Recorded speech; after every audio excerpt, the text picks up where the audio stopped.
আসসালামু আলাইকুম। আমরা এখন আছি আল মদিনা আবাসনে। আমরা এখন এবং বনানী থেকে আসা কিছু ক্লায়েন্টদের সাথে সরাসরি সরেজমিনে একটা প্লট ভিজিট করব।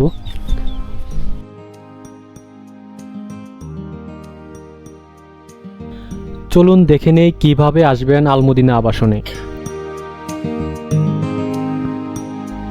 হেমায়েতপুর বাসস্ট্যান্ড থেকে বাম দিকে পদ্মার মোড় হয়ে শহীদ রফিক সেতু থেকে মাত্র 1.5 কিলো সামনে আসলেই বাস্তা বাসস্ট্যান্ড। সেখান থেকে ডান দিকে 1.5 কিলো আসলেই ধল্লা বাজারের পাশেই অবস্থিত আল মদিনা আবাসন।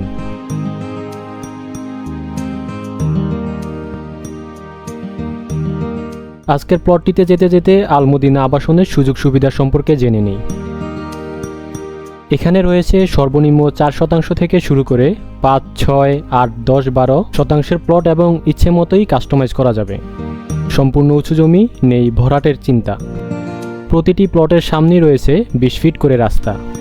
সাথে সাথেই রেজিস্ট্রি ও দখল রয়েছে school, college, park, walkway, shopping mall, community centre, মসজিদ, মাদ্রাসা সহ সকল আধুনিক সুযোগ সুবিধা। ভিজিট করতে স্ক্রিনে দেওয়া নাম্বারে সরাসরি আল মদিনা আবাসনের সাথে যোগাযোগ করুন। চলুন প্লট সম্পর্কে বাকিটা বিস্তারিত সরেজমিনে দেখে নিন। আপনার এটা দৌড় কয় ফিট? এটা দৌড় কতটুকু? এটাও 20 ফিট। না, কোথা থেকে কত? এটা হবে এই যে ফিলার থেকে এইদিকে 20 ফিট। মানে এদিকে পিলারের দুই পাশে হ্যাঁ, ছাড়া নাই ভাইয়া, এটা কিন্তু রাস্তা ছাড়া নেই। মানে এটা প্লটের বাউন্ডারিটাই পর্যন্ত। এখান থেকে এই যে দৌড় এটা রাস্তা ছেড়ে দিছে কিন্তু উনি। এই প্লটের রাস্তা ছেড়ে দিছে উনি। এটার ওই সাইডটা হলো ওই ফিলার দেখা যাচ্ছে, পিছনের সাইডটা ওই ফিলার দেখা যাচ্ছে। আমরা আপনি ওই পর্যন্ত ছাড়তে আরো দেখতে এটুকু কি আসবে 10 ওই ওই পর্যন্ত মানে ওখান থেকে এই পর্যন্ত এটা রাস্তা হবে এটা। ছাড়লো পিস করে এটা বড় পিছনে আবার পিছনের বাউন্ডারি করা আছে। না? হ্যাঁ, পিছনে বাউন্ডারি করা আছে। পিছনে বন্ধ এটাই যে আবার মিডল এখান একটা থেকে যে avenue পাকা আছে। রাস্তার সাথে লিংক আছে, এই সামনে রাস্তা এভিনিউ, আবার বাম দিয়ে বেরোইতে পারবেন। সামনে আবার একটা অ্যাভিনিউ, এই যে 2 প্লট পরে অ্যাভিনিউ। এই কলা গাছের সামনে থেকে একটা 25 ফিট 30 এই ফিটের রাস্তা। পুরাটা এখান থেকে শুরু করে ওই মাথা পর্যন্ত ওটা একটা বাড়ি করছে না? কোন এটার ফার্ম হাউস বাড়ি হচ্ছে এগুলো এই পাশে। হ্যাঁ, এই যে কলা গাছের এই পাশে বাড়ি।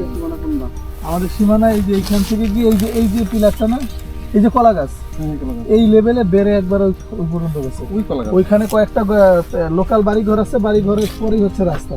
রাস্তাটা আপনাদের কোন দিক থেকে ওই যে গাছটা একেবারে লম্বা একটা গাছ দেখছেন, ওই যে শেষে একেবারে শেষে একবার মাঝখানে। অনেক লম্বা, ওখানে বাড়ি ওই লম্বাটার নিচেই হচ্ছে রাস্তা। ওই রাস্তা দিয়ে পাকা রাস্তা উঠবে। ওটা তো বাড়ি ঘর আছে। হ্যাঁ, এখানে আসবে, ওখানে তো আশপাশে বাড়ি ঘর আছে। আর এখান থেকে হচ্ছে এই সোজাসুজি বের হয়ে কলা গাছের এখান থেকে একটা এভিনিউ রোড, ডানে এভিনিউ রোড গিয়ে বিবিলোকেও যাওয়া যাবে, অন্যান্য রোডেও যাওয়া যাবে। বাম দিক দিয়ে এই দিকে যাবে, দিয়ে ওই পাশের গেট দিয়ে বেরোতে পারবে।